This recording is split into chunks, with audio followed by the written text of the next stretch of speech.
Hey everyone, Curse Deck Builder here, making our way to 10,000 decks assisted, and here we have, honestly, one of my favorites when it comes to commanders of flavor and fun, Toggo, Goblin Weaponsmith. In my heart it said Master Goblin Weaponsmith, but nonetheless, a wonderful, wonderful weaponsmith, connected with Sakashima of 1,000 Faces. Somewhat close to our Crom clones, this is a clone deck. And this deck comes to us from Chronically Ill MTG, who says, the main goal of this deck is to make a ton of rocks with Toggo, and copying him as much as I can. Then either weaponize the rocks or use them for other benefits. Kappa Cannoneer and Metatog are for sure my favorite ways to win, but the deck has a lot of other ways. Can you think of any more fun synergies I might have missed? And they also want to cut the last combo from the deck, which is Gilded Lotus, Arcanomancer, Ghostly Flicker. While they themselves do not do anything, if you add Hedron Detonator or Kappa Cannoneer, it's an infinite combo, which they admit they're not huge on. But otherwise, they'd like to know my overall thoughts on the deck. I love the deck, honestly. I've got, I think, a handful of additions and a few nitpicks, but the deck itself is a lot of fun. I love Toggo. What a silly guy to have mastered the weapon of the rock. But let's do a brief pause and we'll get right into it. If you'd like to take a look at the deck list we're talking about today, or if you'd like to submit your own deck list to me so that I can make a video assisting your deck, please check the video description down below. So who is Toggo, Sakashima, and why are they the head of our clone/artifact deck? Where Toggo, Goblin Weaponsmith, King of the Weaponsmith, Master Weaponsmith, is Tuna Red Goblin Artificer 2/2. They say whenever a land enters the battlefield under your control, create a colorless equipment artifact token named Rock. With equipped creature has 1 tap, sacrifice rock. This creature deals 2 damage to any target, and equip 1. Let me see if I can get the rock token. Let's just blow that up right here. Wow, amazing. Excellent rock token. Hopefully you get as many as you need if you are playing in paper. Then we're going to partner him with Sakashima of 1,000 Faces. As before in our clone decks, Sakashima is a particularly strong clone commander because obviously he himself will come in as a copy of another creature but keep the same keep the same abilities, which allows him to keep the legend rule doesn't apply to permanents you control. Now, as mentioned before, the way you want to do this is you want Sakashima to come as a clone of something you want, and then you want to clone Sakashima from that point on. Because if you keep cloning the original and then Sakashima dies, the legend rule will trigger and all of your legendary creatures with the same name will die, except for 1. So instead, Sakashima is fantastic as a clone because every extra clone of him will continue to have that rule. I mentioned this in the last video, still something I'm thinking about. The partner mechanic is also given to any creature that it becomes a clone of, and I still do not think there's any benefit to this, but it is a neat thing to think about. So, looking at the deck itself, the deck is really, really good. I really do enjoy it. I would honestly say the deck is mostly complete. I have very few things that I think I want to be very picky on, but as a whole, the deck is very, very good. If we go into curve, we've got a bit of a lopsided curve kind of in the middle where we have very low 5 mana cards, but it's important to note that cards like Reverse Engineer and Thoughtcast are actually not at this mana cost, and Gilded Lotus is most likely a card we are taking out. So we only have 1 5 mana card. And at 6 mana, once again, we have some cards that can reduce. Actually, just 1, Kappa Cannoneer, that reduces in cost. 7 mana, we've got 2 cards that reduce in cost. And 9 mana is, of course, Blasphemous Act. We are in a red deck. So looking at the rest of the deck and seeing what we want to do, like I said, I'm very, very happy with it, but I do have a few notes here and there. As always, I think... Hold on, these are additions in my mind. Let's write that down and come back to it, and instead take a look. So we said we wanted to take out Ghostly Flicker, we want to take out Gilded Lotus, and we want to take out Arcanomancer. So we already have some cuts that I do like. But if you wanted to take out a few other cards, there's a few that come to mind. Honestly, Masterful Replication feels like it's good, but I don't know if it's exactly what I want. There's some cool things you can do with it. Basically, you're going to pick one artifact and all your cards become artifact copies of it. And when we look at our artifacts, it's kind of tough to pick one that we're going to use, right? Like, a lot of them do not stack. Crucible of Worlds, Inspiring Statuary, some of the strongest ones in our deck do not stack. Clock of Omens also does not stack. Obviously, Gilded Lotus is a very strong one, but we might be taking that out. And also, I feel like if you have 6 mana to cast Masterful Replication, you probably have enough mana to do whatever you want without needing to make infinite copies or like a huge amount of copies of Gilded Lotus. So that one sticks out to me. Commander Sphere seems fine. I guess it turns your rocks into draw cards, which isn't the worst, but is also not the most impressive, like, because you're losing them and you really want to keep them. So Idol of Oblivion feels like the strongest one, so you can use it on a turn that you've created a token. You turn all your tokens into Idol of Oblivions for the turn, tap them all, and draw a bunch of cards. Feels rather good.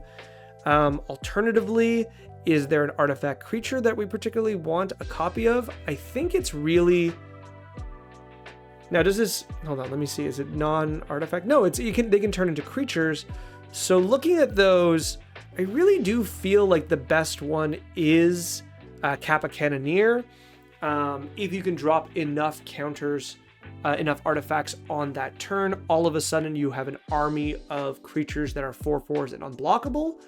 Technically, you only need to add one more artifact to actually get that, to get 5/5, so that could be really cool. But at 6 mana, this card just feels very, very clunky, so I'd rather not particularly use it. Aetherize also feels a little noticeably strange in a deck like this. Though it is a good card, and I am consistently surprised by it whenever it hits me, much like Settle the Wreckage. I will note that this just feels okay. You're not a deck that really takes advantage of the power vacuum that Aetherize creates. So, for example, you can't immediately take advantage and attack that player out most of the time. You have some situations where you could, but in those situations, like for example, having a very good Metatog or a very good Kappa Cannoneer, you already have the means to get around blockers, so Aetherize doesn't really work there. Though I will say, obviously, Aetherize has a really good pro of that it doesn't matter who the player is attacking, you can still get those cards off of the battlefield, though of course, as we know, Cyclonic Rift is the superior version of the card, and I think a lot of times Aetherize, you'll just prefer it to be Cyclonic Rift, so I would probably cut that myself. Now, when it comes to sorceries, there's a lot that I like. However, we have Universal Surveillance, and we have Thoughtcast, and we have Reverse Engineer. I really feel like this is maybe too many cards that are reliant for us to have enough artifacts to draw cards. Like, don't get me wrong, we do have Mystic Remora and Rhystic Study here, but I think I wouldn't mind one of those generic 3 or 4 mana draw a few cards in blue, because as I say this a lot, it's just sometimes nice to have card draw that isn't dependent on your deck doing what you want it to. I think even the 3 mana like instant speed, my goodness, it's escaping my mind. Divination, that's what it is. The 2 mana, there's a 3 mana instant speed Divination that came out recently. I think you're probably happy even with just that. As much as it's a bit of a boring card, I put Read the Bones in almost all of my black decks, sorry. It's just a good card. You know, sometimes just having a low mana draw card when you're not able to go off is really, really good. Don't get me wrong, 2 mana draw 3 obviously is very, very good, but it's probably the weaker one of the other options here. So that's one I don't particularly like. Let's see. Going through our creatures, Junk Winder just kind of pops in my hand as a little clunky. It's not a bad card, and you can freeze down a lot of permanents per turn cycle, but at the same time, there's going to be games where this is just a 5/6, and you get to freeze down one card one permanent a turn cycle. And when you can only do one turn, it's either going to be like a really important creature, or you're going to turn off someone's like Soul Ring or something, and that's going to be neat. But so I feel like the ceiling is high. If you have several copies of Toggo and all of a sudden you're just slamming lands and getting so many triggers, that is rather cool. But I really do feel like that's going to be rarer, and a lot of times Junkwinder is just going to be kind of okay. I could be wrong about that, but that's what my gut tells me, very much so. Looking at the good old classic Sad Robot, I do feel like this is a deck that really doesn't want it. I think notably the fact that this card cannot be used with Inspiring Statuary. There we go. Because it's an artifact, you can't improvise into it for free. Makes it that you're kind of just playing this card fairly. And yes, it does get you a land into play, but I don't know. I'm just really unimpressed with this card here. I just don't think it's really what you want to do. It feels like it's one of the weaker cards in your deck. If you had more ways to cheat it into play, that'd be really good. But as an artifact deck, you're kind of actually low on artifact synergies. And I kind of like that. Like, a lot of your plan is not to go all in on artifacts, and I like to keep it that way. So with that in mind, I think Solemn Simulacrum is a bit weaker than the rest. Coming down here, Burnished Heart, sorry, I know there's probably going to be an argument of like, but Cursed, why not get rid of Burnished Heart? Isn't that the same thing? Yes, it is. I also don't generally like Burnished Heart, but its ability to put 2 lands when you're ready for them is pretty good, because getting multiple Toggo triggers might get you far enough ahead, and your ability to kind of take some time off to use this is like you can play this and then wait for your right opportunity to sack it. It's close, but I do like the fact, like, this is just barely makes it because of the 2-tap basics, which is multiple triggers. So I do like that. Walking Atlas. Walking Atlas is cute. I don't love it, but it's fine. The problem with it is that it works really, really clunkily when you are not ahead. So this card is really bad when you're behind. It's only good when your commander's out, when you think about it. Like, it is ramp, but like, you're really not going to try to take advantage of it. If, like, you're going to play this and hopefully play your commander and then hopefully immediately use it to play and get a rock. But outside of that, you're kind of not playing this really with the idea of playing a bunch of lands. I guess you will if you can, but it's not the same effect. And honestly, when you aren't ahead, and right now I'm going to say ahead as having quite a few cards in your hand, this isn't going to trigger forever, right? You do run out of lands eventually. Even, like, you are playing 38 with MDFCs, but still there are going to be hands when you're low on lands, and when you played all your lands, Walking Atlas just doesn't do anything. So this to me is kind of a win more card in the weirdest way. I mean, a win more card that doesn't really win you things. I guess it's just a more card, or just a bad card. So to me, it kind of like, it piques my interest of like, oh cool, it's Walking Atlas, I see how this is good here, but it's also not very good when the stars don't align. So I'm not a very big fan of it. This is neat. I do find this to be very interesting. I think it's a good card, but it's a bit clunky, but it is cool that once you have enough artifacts, it's basically a tutor. And this is something I've noticed. I'm just going to take a moment to point this out. And I do really like this. When I see people who build decks and they talk about that they don't like playing tutors, they will play cards that are tutors if you jump through hoops. And I'm not saying like, haha, I've caught you, you hypocrite, you're never allowed to play Magic again. I mean, like, absolutely play this. It's fantastic. And I get why you are using this, because it's the fun of, you know, accumulating a big board and then getting almost a tutor effect out of it when you look at the top 15 of your cards.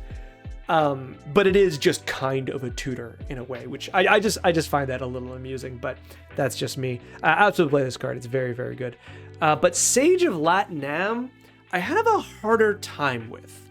Now, I don't think I'm going to tell you not to play it, but the problem is that it's not free to use this ability. You're going down an artifact every time you do. That's why it costs so little. And Generally, that's fine but if you think about it, okay, let's think about it like this. Is this also win more? This card, is this good when you're behind? Kind of, it lets you dig in the answers, but when you're behind, you probably don't have enough artifacts to really do much, so it is costly when you're behind, but it is still good. In neutral, this is fine. You're probably, to me, neutral is you have your commander out, you don't have any clones out, you have Sage, and you've just made a rock. That's neutral in this deck. It's pretty early. You're just slowly building yourself up.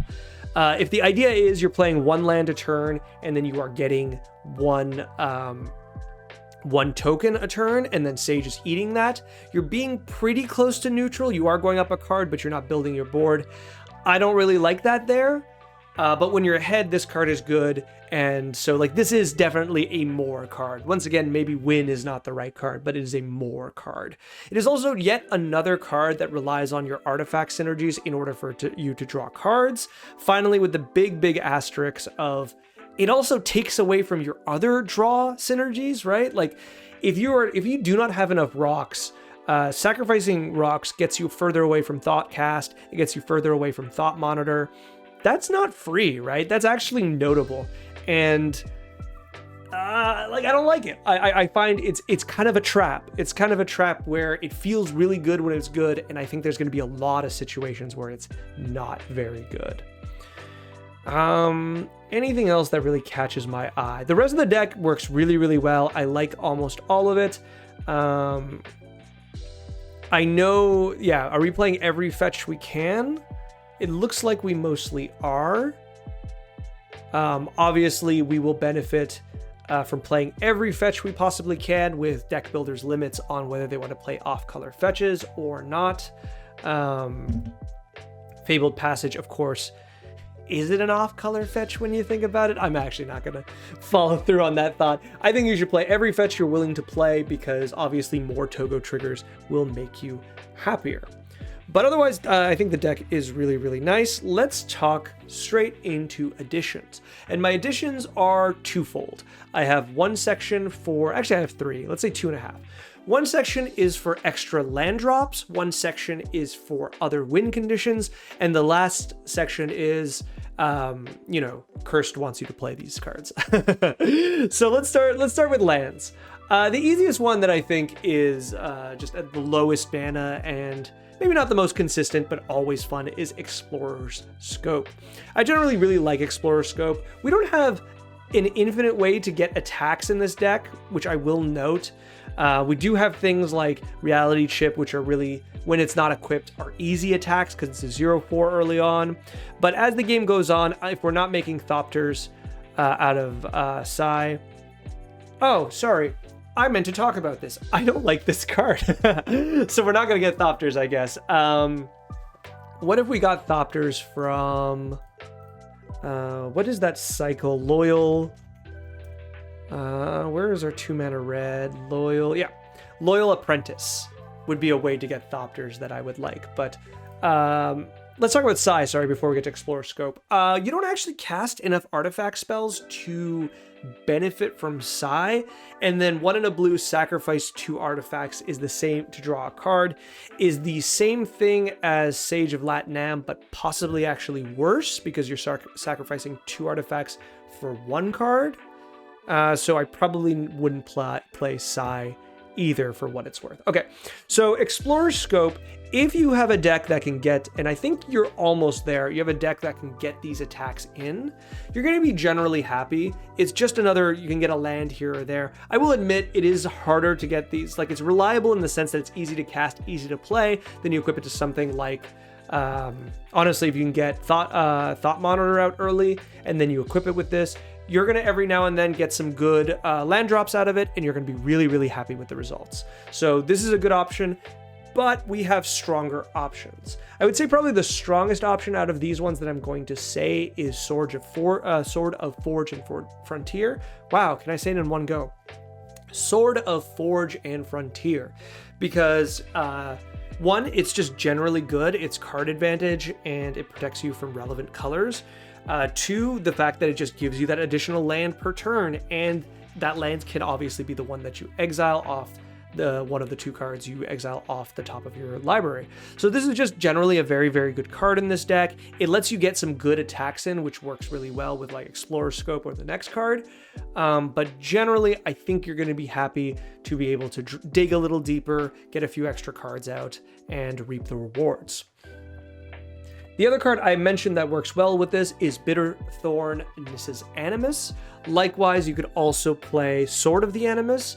I tend to like Bitter Thorn a little more, and you don't really need to play both, I would argue. It's one or the other, so I am suggesting Bitter Thorn, but I'll leave it up to you. I think the Sword of the Animus might be cheaper, so that might be worth considering, but just very good way. Every time it attacks, you'll get a basic land tap. That's just another landfall trigger. Pretty happy.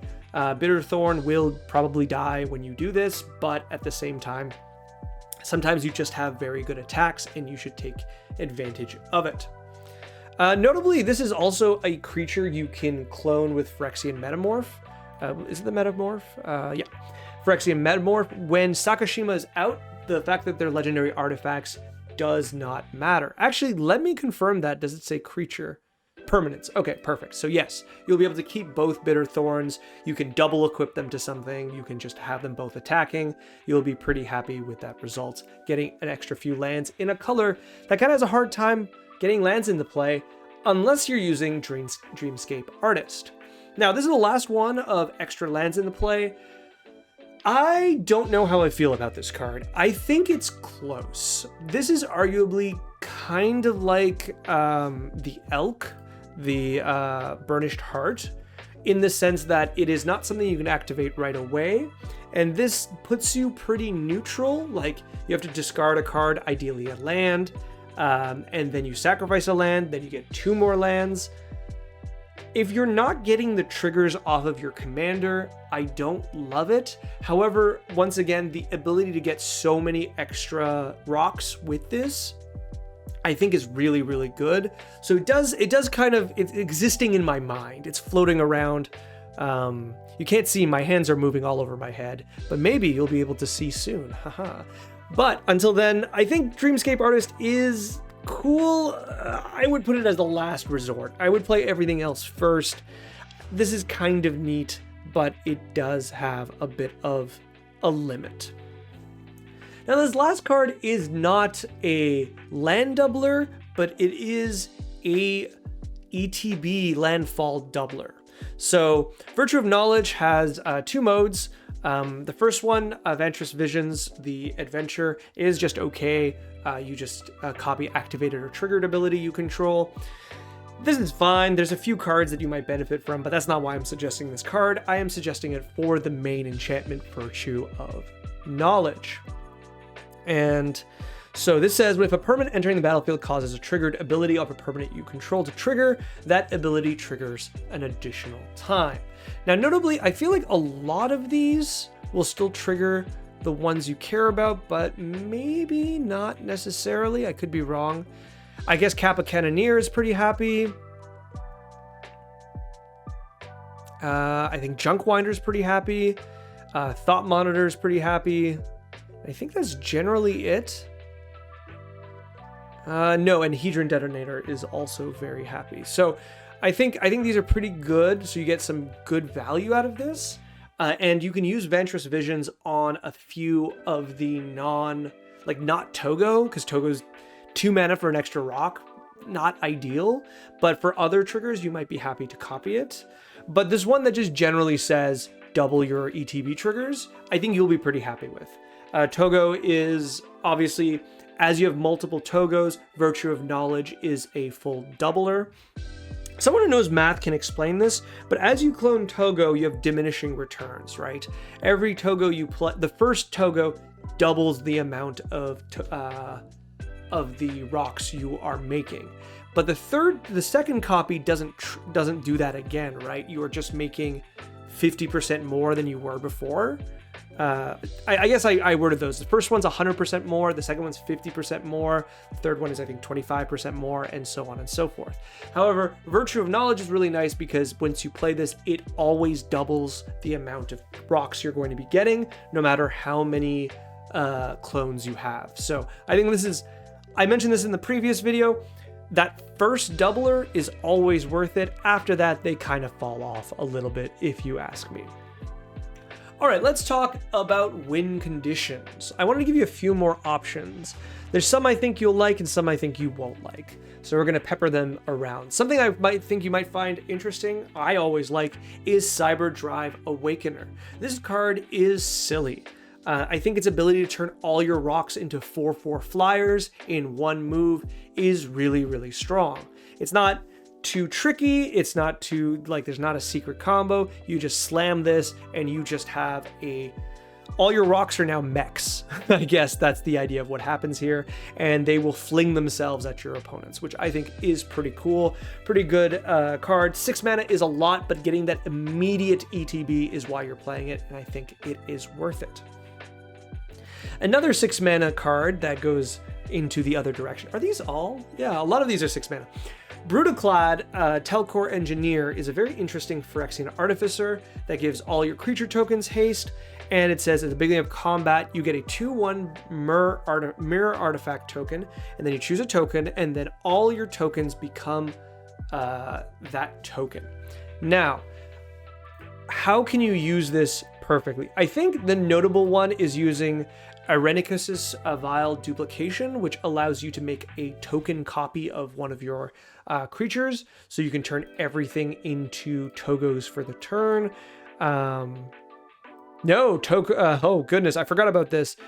They will stay copies of that until the next time this triggers if you want to change them. But you can turn everything into Toggos and then play a land, and all of a sudden you've probably more than doubled the amount of rocks you have. That's pretty cool if you ask me.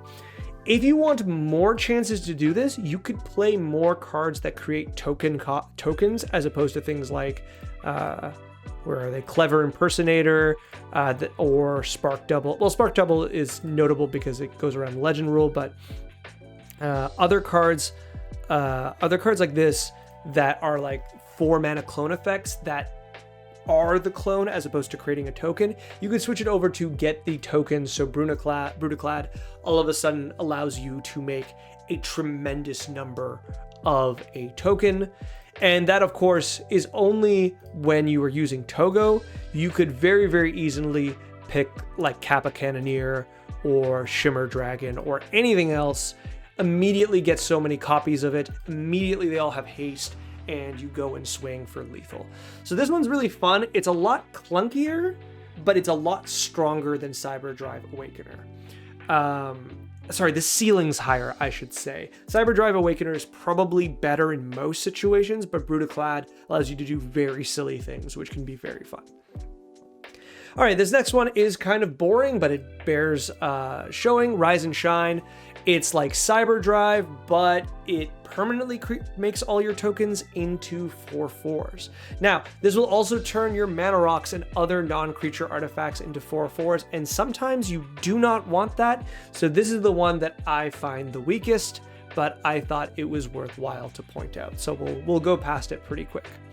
I wanted one more, like is it Metatog? Yeah, Megatog. This is Champion of Flame. This works similarly, except for it costs less. So Champion of Flame is a 1/1 trample, and then basically every rock you attach to it gives it +2/+2. So this fundamentally changes what the rocks are into turning them into actually valuable equipment for the Champion of Flame. Now, one of the benefits of the rocks, which is silly, but it's real, is that you can use them as intended. You know, you get creatures to throw them. The thing is, when you equip them all to the Champion of Flame, you kind of take away that ability, because obviously the Champion of Flame is going to attack, and when it attacks, it can't tap, and obviously can't throw more than one rock at a time. That was a sentence.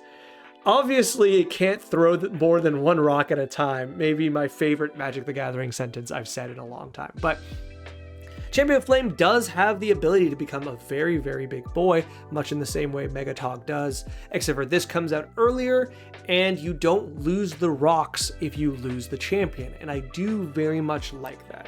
So I think this is definitely something worth playing, once again for the fun factor, but a very fun and straightforward finisher.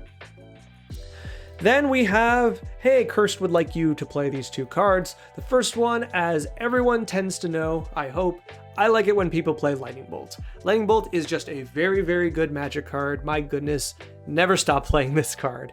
I'll do the spiel again. You know, it is good against a number of very important creatures. It is very, very good against people's commanders.